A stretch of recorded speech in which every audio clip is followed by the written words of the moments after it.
విదేశాల్లో చదవాలనుకుంటున్నారా? అయితే విదేశ్ కన్సల్ట్ ని సంప్రదించండి. ఇప్పుడేమో వరదల్లో మీ తప్పిదం వల్ల వరదలు వచ్చాయి. బుడమేరు ఆక్రమణకి గురవ్వటం వల్ల 2019 నుంచి 2024 వరకు ఆక్రమణకి గురవ్వటం వల్ల ఇప్పుడు లక్షల కుటుంబాలు అక్కడ వరద ముంపులో ఉంటే ముందు వాళ్ళని కాపాడాలని చెప్పి మేము మా పనిలో మేము ఉంటే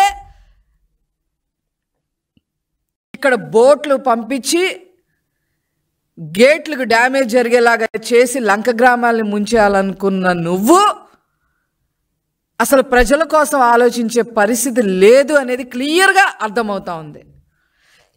ఈ రాజకీయాల్లో 60 మంది చనిపోయారు అంటే చేస్తే శవరాజకీయం, శవాలు దొరక్కపోతే చంపేసి శవరాజకీయాలు చేయాలని ఈరోజు ఆ బోట్లను కూడా అక్కడ అరేంజ్ చేసి అవన్నీ వైసీపీ రంగులు టన్నులు ఇసుక దొంగతనం చేసేసారు. ఆ నందిగం సురేష్ అతన్ని వెళ్ళి మీరు పరామర్శించి వచ్చారంటే మిమ్మల్ని ఏం అడగాలి అని చెప్పి సందర్భంగా అడుగుతా ఉన్నా. అసలు ఏంటి నందిగం సురేష్ అని చెప్పి ఆలోచిస్తే మాకు మతి పోతుంది. ఎఫిడవిట్లు చూస్తుంటే 2019లో ఉన్న ఎఫిడవిట్లకి ఇతని ఆదాయానికి 2024లో ఇతని ఎఫిడవిట్లకి ఒక సామాన్య ఫోటోగ్రాఫర్ ఇంత సంపాదించాడా అంటే అసలు ఆశ్చర్యం వేస్తూ ఉంది. లెక్క పెట్టలేనన్ని కార్లు, నగర శివార్లో ముఖ్యంగా హైదరాబాద్ శివార్లో ఎకరాల భూములు, మళ్ళీ ఈయనేదో ఒక పెద్ద నాయకుడిలాగా ఈయన మీద వందల కోట్లు ఖర్చు పెట్టి బయోపిక్ తీస్తున్నారంట, సినిమా తీస్తున్నారంట. ఎవరైనా సరే నాకు ఇప్పుడు ఒకటి బాగా అర్థమవుతుంది. ఇప్పుడు గోల్డ్ మర్చెంట్స్ అసోసియేషన్ అనో లేకపోతే కార్మిక సంఘం అనో లేకపోతే విద్యా సంస్థలు టీచర్స్ సంఘం అనో పెట్టుకుంటారు. ఎందుకు? వాళ్ళ హక్కులకి ఏదైనా భంగం కలిగితే ఆ సంఘాల ద్వారా వెళ్ళి మాట్లాడుకోవటానికి ఒక సంఘం ఏర్పరచుకొని అందులో మెంబర్స్ అవుతారు. ఈ దేశంలో ఉన్న క్రిమినల్స్ అందరూ ఒక సంఘంగా ఏర్పడి దానికి అధినాయకుడిగా జగన్మోహన్ రెడ్డిని ఎన్నుకొని దానికి వైసీపీ పార్టీ అని పేరు పెట్టి ఈ క్రిమినల్స్ అందరూ చెయ్యని దందాలు లేవు, చెయ్యని అకృత్యాలు లేవు. లైంగిక వేధింపుల దగ్గర నుంచి మర్డర్ల దగ్గర నుంచి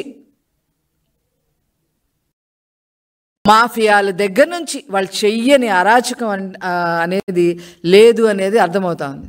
ఎవరైనా క్రిమినల్ రాగానే నువ్వెవరు, నిన్ను అరెస్ట్ చేసిన ఎవరైనా ఏమైనా క్రిమినల్ పని చేస్తే ఆయన అరెస్ట్ చేసిన తర్వాత పోలీసులు జనరల్గా ఏం చేస్తారు? నువ్వెవరు, ఎక్కడి నుంచి వచ్చావు, నీ తల్లిదండ్రులు ఎవరు, నీ స్నేహితులు ఎవరు అని అడుగుతారు. ఇప్పుడు అడగాల్సిన పని లేదు. ఇప్పుడు పోలీసులకి అడగాల్సిన పనే లేదు. ఆడు క్రిమినల్ పని చేశాడంటే ఈడు వైసీపీ పార్టీ నుంచి, ఆ పార్టీ నుంచి వచ్చినోడే అని రాసేసుకుంటున్నారు. ఇలాంటి వాళ్ళని వెళ్ళి పరామర్శించడం కాకుండా చంద్రబాబు గారి గురించి మాట్లాడతారా? 307 కేసులు పెట్టారు అయ్యి అని. మీరేం చేశారు? చంద్రబాబు గారి మీద రాళ్ల దాడి చేసి తిరుగు మళ్ళీ 307 కేసులు పెట్టారు. ఒక ముఖ్యమంత్రి కొడుకైన నారా లోకేష్ గారి మీద మీరు ఏ పని చేయకపోయినా యువగళం పాదయాత్రలో ఉంటే కేసులు పెట్టారు అనవసరంగా. ఏది చెయ్యకపోయినా, చట్టవిరుద్ధంగా ఏమి చెయ్యకపోయినా మీకు అసలు కేసుల గురించి మాట్లాడే అర్హత ఎక్కడుంది అని చెప్పి ఈ సందర్భంగా అడుగుతున్నా. 420 కేసు జగన్మోహన్ రెడ్డి గారి మీద 31 క్రిమినల్ కేసులు నేను కొన్ని చదువుతా. 420 కేసు ఉంది, 408, 468, 440 ఐపీసీ సెక్షన్, 286, 283, 353, 341, 427, 147, 186, 188, 148, 114, 500, 499, 107, 290, 342, 120, 120B, 477A, 471, 506 ఇన్ని ఐపీసీ సెక్షన్ల కింద క్రిమినల్ కేసులు ఉంటే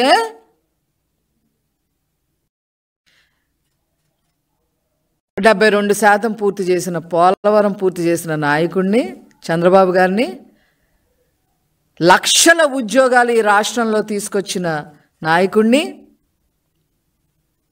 వేల కోట్లు ఇరిగేషన్ ప్రాజెక్టుల గురించి ఖర్చు పెట్టిన లోటు బడ్జెట్లో కూడా ఇరిగేషన్ ప్రాజెక్టుల్ని ఖర్చు పెట్టి రైతులు ఆదుకున్న నాయకుడిని, అనేక పరిశ్రమలు తీసుకొచ్చి భరోసా కల్పించి ఎంప్లాయ్మెంట్ ఇచ్చిన నాయకుడిని,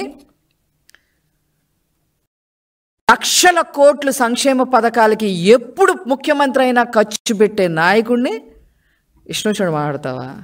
నీ అర్హత ఏంటి జగన్మోహన్ రెడ్డి? నీ అర్హత ఏంటంటే ఈ క్రిమినల్ కేసులు. ముందు మీ చెల్లికి సమాధానం చెప్పుకో. ఆమె అడుగుతుంది ఏంటి నీ శవరాజకీయాలని.